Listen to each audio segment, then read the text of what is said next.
Hello there. What is going on, everybody? Today we're looking at the invasion of Naboo. Yes, I'm going to be bringing to you a look at my Naboo table, and yeah, I think I kind of got most of the pieces kind of set up, and we're going to kind of run through it all and just have some fun. So let's do that. I'll also be talking to you about where I got all of these pieces and a lot of that. So yeah, so let's take a look at the table as a whole. So here is kind of like the overhead view of a lot of this right now. I've had a lot of fun kind of painting and putting a lot of this together. It's taken me a little while. Some of you, if you have been following me on various social media, you may have seen some screenshots of this. It's been coming along slowly but surely over the past couple of weeks. And yeah, I'm just really digging it right now in preparation for the official release of the Clone Wars in Star Wars Legion, which is coming next week. So that is really exciting. And yeah, I'm gonna be I'm gonna kind of showcase each piece and kind of where a lot of them came from. So that is gonna be really fun. But yeah, I'm super excited. Let me also remind you guys about the new giveaway. It's a big one, and this is for a $100 Amazon gift card. And all you have to do is be a subscriber and let me know your favorite location from Star Wars, whether it be from the Clone Wars, the original trilogy, or the sequel trilogy, or maybe one of the shows. Where do you think would make for an excellent battlefield? I'm really kind of digging this particular battlefield a lot. So we basically have kind of this archway in the beginning. We've got a lot of trees and a lot of floral decorations around the place here. I have decorated some of the archways with some of these like vines and flowers and stuff like that. And there's a little more work I'm going to do on this one. That being said, I figured it was at a good enough point where it looked good. It's definitely playable and reconfigurable enough, and you know, so I kind of dig a lot of that. Well, we've got some of these guys moving in here. We've got a lot of these kind of archways where there's movement through, there's line of sight through, but they could also be heavy cover. So I very much like that. And of course, there's a lot of height 1 and height 2 surfaces for anybody, like maybe a Jango Fett, or I mean even if you want to do modern Galactic Civil War trilogy, there's a lot of that stuff too. We've got our garden here. We've got a little fountain, and we've got kind of like the town square, how it's a little open in there. I like to have some open areas, especially if they're closer to the middle of the map, because it makes it a little harder to set up big sniper lanes if it's kind of in the center. And of course, around this way, we've got kind of some of this back alley stuff in here, some more views of like this courtyard. And then we have like a little gazebo, another building back here, and a little workshop that is hiding some Jedi Ninja Turtles. I like to just kind of hide random little Easter eggs here and there. Yeah, and that is kind of a quick run through of everything. And I'm going to talk about each individual piece here, and where I got it, and kind of what I think of each of these pieces, and also how I did the painting. So let me talk about the painting first. So to talk about the painting, I'm going to kind of use this piece here because primarily I did kind of a simple technique.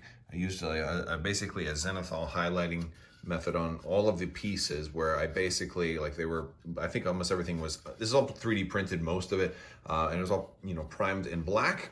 And then we went over and primed everything else in gray, kind of in a little circle overhead, and then just white straight from the top. And then, once it was all, that was going to add a little bit of shading to it. And then I just kind of sprayed this whole thing in it like a Krylon sand spray paint. And that was most of it. I did eventually go back into some of these little engraved sculpts and put like a light black wash in there, but they're pretty straightforward. Now for the top, this is a different Krylon pistachio. and I figured that was a really good look. And I did a kind of a lighter version of it. It's not like 100% solid pistachio. You can still see some of the gray and blacks in there, and I honestly liked that. I liked that kind of look, and I thought it looked like there was some weathering on it, but it still clearly looked Naboo. Now for some of these other surfaces, like this arch piece right here, I just went and put like a red, a combination of a little bit of red and brown of like basically I would say contrast paint, but I'm using Green Stuff World paints, and they have wash inks that are really, really nice, and they're not that shiny. The wash inks from Green Stuff World are really good, so I used like a red and a brown, and I mixed those two, and I came up with this, and that worked perfectly because some of the tops, some of the rooftops on Naboo are more of a brick kind of color. For most of all of this, some I just put kind of like a sepia wash, which is like a light brown wash, around on some of the brick patterns. So on some of these buildings, you'll see a little bit of sepia, and then a lot of the other ones I didn't really have to do much else to. Like some of these right here, there's obviously a little bit of wash on there, and then in this middle area, there's some on there. And some of them have a little bit of a wash, and some of them don't. I didn't want them all to be identical, but for the most part, they're all just basically sand on the sides with pistachio on top. That's kind of the main thing. And then for a lot of the windows, I did those in blue, and that was with a candy ink from Green Stuff World, which is closer. It was basically more like a contrast paint, especially with how shiny it is. It's a little bit more bright and a little bit more of a gloss finish, and I did that in there too. And I'm probably gonna do a little bit more with the pool, where I might fill it in with some acrylic or something like that, or so we'll fill that in a little bit and there's more to be done for sure. But yeah, that's kind of like just the general way I painted a lot of this stuff. But I want to break down some of the individual pieces so you can see, where they all come from. So most of what you're looking at is all going to be parts of a bundle from Imperial Terrain called Marin City. This is all called Marin City. There's more than what I've shown here. But like we've got this roundhouse here, and I like the roundhouse. It comes in 3 different pieces. So we've got the base, we've got the middle section, and then we've got the top. You have to use all of them. It's like one of the things that's good about this is that you can put the other stuff in there. So if you're storing it, you can put other little bits and pieces in there. Might make for easier setup, because if you're putting stuff on your shelf, you could find yourself running out of room. These are also parts of that setup, and these can also store pretty easy because they can interlock like that. Now these individual pieces, I did glue them, so they were actually 3 different pieces. So this was loose, and this just kind of sat on top. So I did use some super glue to keep them together, because I didn't think I would really ever want to take them apart like that.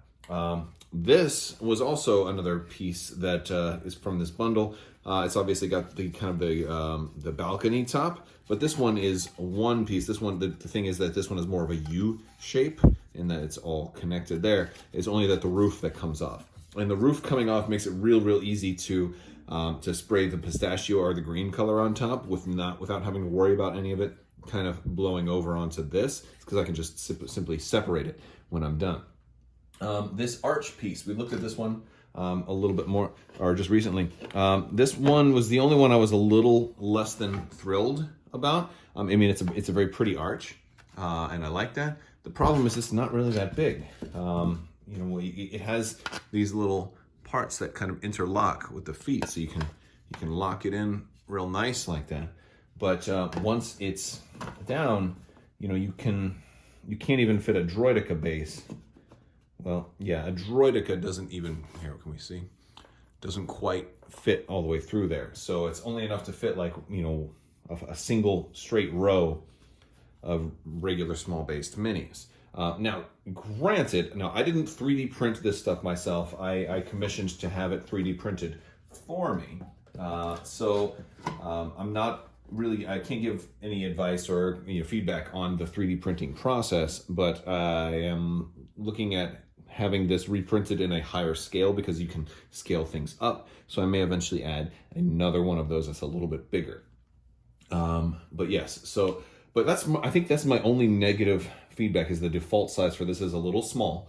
But the good thing about that is that you can take these then pieces, like if I get a bigger one and maybe I don't want to use this as an arch, I can use these as just walls, you know, and of course then they're height 1 terrain, they're real nice and flat, so somebody can stand up there, can clamber up or climb up and shoot. So I can do a lot more with these. They don't have to be used as like the main archway into the city. They certainly don't have to.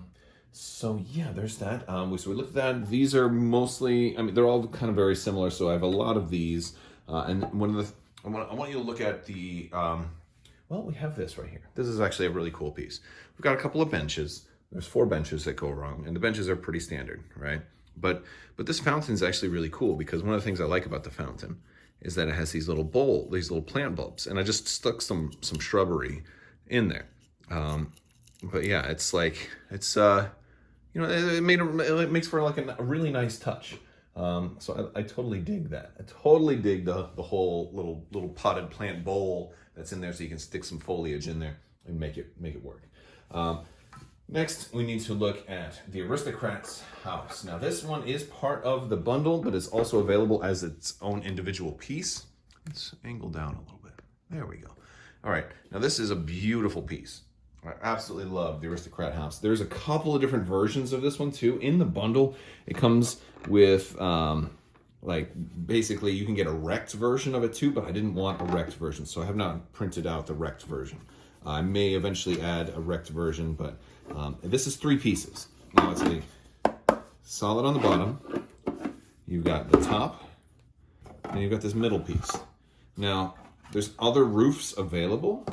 So I've got, like, I can add, oh gosh, like this. I've got the extra roof pieces here. So I can go with, you know, something like this, and there's another half inside one of the other ones too. But I really like the balcony top better, so that's what I have, like, equipped right now, but I can reconfigure it if I want. The other thing that's cool is this piece here is totally modular. So I can grab, you know, I can just put, maybe I can make one of them, you know, just a single tier. And this goes in, they've got these little holes where they'll kind of lock in. So I didn't glue these in because I may want to, oh, get in there. Yeah, so I can basically make this a 1-story and then take a couple of these middle tiers and make like another one, like a 3-story or 4-story or however I want to do it. So I really dig that.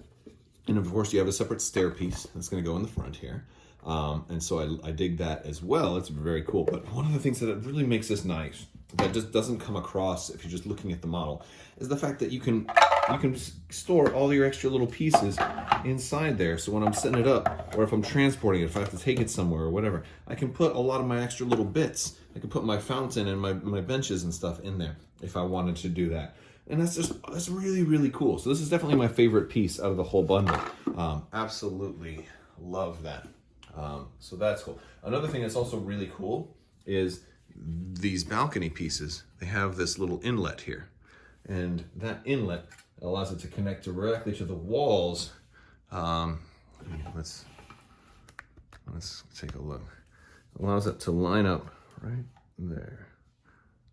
So that it's, you know, so that you don't have like a big gap in between there. And so that's really cool. And so you can, there's all kinds of different ways you can, you know, you can have that set up too. You can have, you know, there's all kinds of different ways you can configure it. And that's super, super like that. I super like that. Is that even proper grammar? I don't even know. But that's all, I think that's like all of the Imperial terrain stuff that I'm using here. So really, really happy with the Marin City and the Aristocrat House bundle on Imperial terrain. So definitely check them out. All right, so we've got a couple of other pieces over here, and these are real nice as well. So this one where my Ninja Turtles were hiding, this is the Naboo style workshop. And all 3 of these I ordered off of Etsy from a shop called Low Country 3D. And, you know, great shop, great customer service, great speed, great shipping, great print quality. Everything looked really nice. This one is, you know, it can be configured a little bit, like you can push it in or out a little, but not a whole lot. But it's real big. You know, you can definitely fit big stuff in there. Like I can have my bark speeder go through there. no problem. So this one is very wide. I think you could fit an AT-RT in there too. Well, I think it's not the same size base. So yeah, like it's great. So it's real good size. Totally like this. It's you know, and it's got some different stuff going on over here. It's got like a big engine or something like that. Some antennas, and then it's got the brick pattern over there. So, you know, it's maybe not the flashiest building, but I like that it's got enough room for even for a lot of vehicles and stuff to be able to move through. So I like that it's kind of dynamic in that. So big fan of this piece. Let's go ahead and let's look at some of the other pieces here.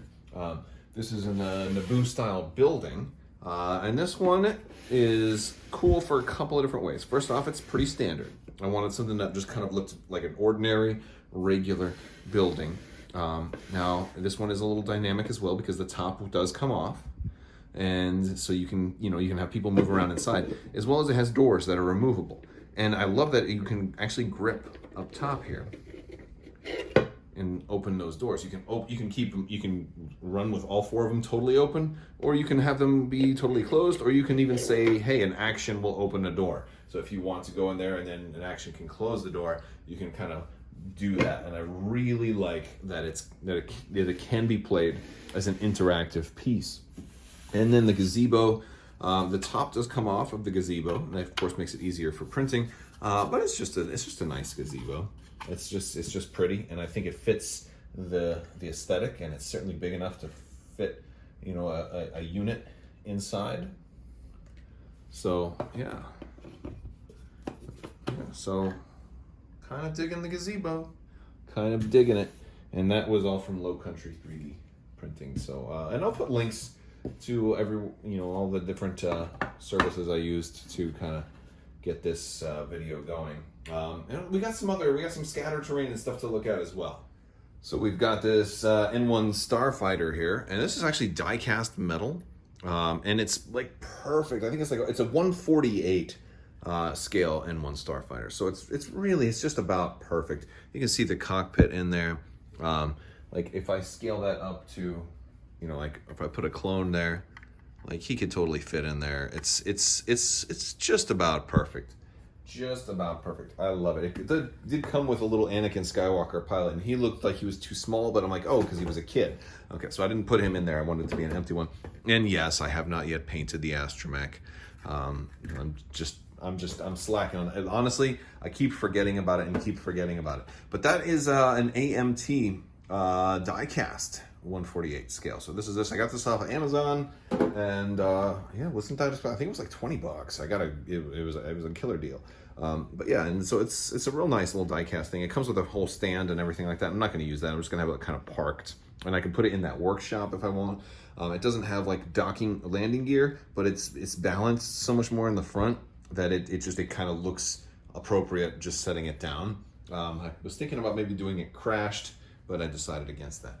I do have a lot of trees. This was just a big bundle of like random trees. And the problem is the tall trees, the ones that are like 10 inches, 6 or 8 inches tall, are really expensive. In some places they're like $5 per tree. So I got like this whole bundle of like 40 trees for like $10. I'd only had one really tall tree. The rest are kind of smaller. But since there's like foliage all throughout Naboo, and I've been playing Battlefront 2 a lot, I figured it would be really cool and easy to do that. The problem is they're just sticks. So I tried sticking them in foam. You can even see I had some foam in there, but the problem is the tree was too heavy and the foam would just fall over. So I got some air dry modeling clay from a craft store, and then put that around a lot of the foam, and then this dries. The clay is much heavier, so I was able to just, you know, do that. And I even let my little Lando help me. He helped me roll out some of the clay, and then of course some of them are smaller and some of them are bigger. And then I also bought some bushes, and they were like big long lines of bushes. That was also off of Amazon, just normal hobby craft stuff.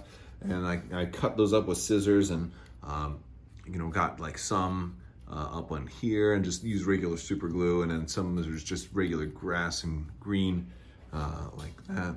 There we go. And yeah, so I have a couple of different types, And I might put some more of this on some of those artisan buildings or whatever. But yeah, it looks really cool, and I love how much moss is on the buildings, and so I'm kind of digging that.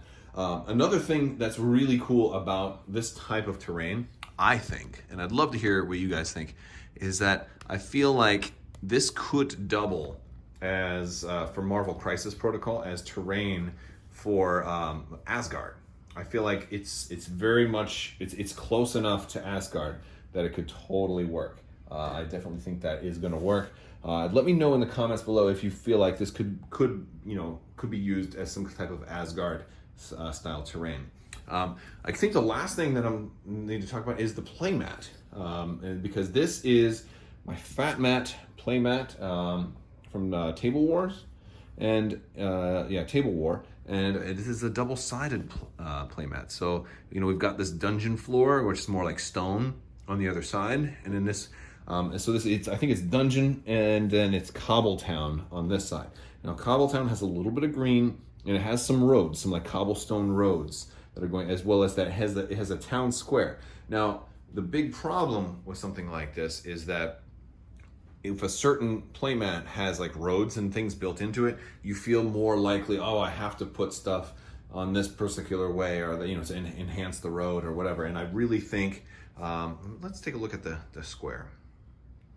All right, so here's a top-down view of like that city square, and I think it looks really good. Like, I like that view of the square, but at the same time, I would feel really silly if I put a building like right there, because it's gonna totally clash with the square, right? So it kind of has to, obviously I just wrecked a lot of this stuff, but my point is, when there's a map that has, formations kind of built into the playmat, it can be good, but it can also be limiting. And in this case, I totally don't mind, because if I don't want to use that stuff, I can just flip the mat over and use the actual stone floor.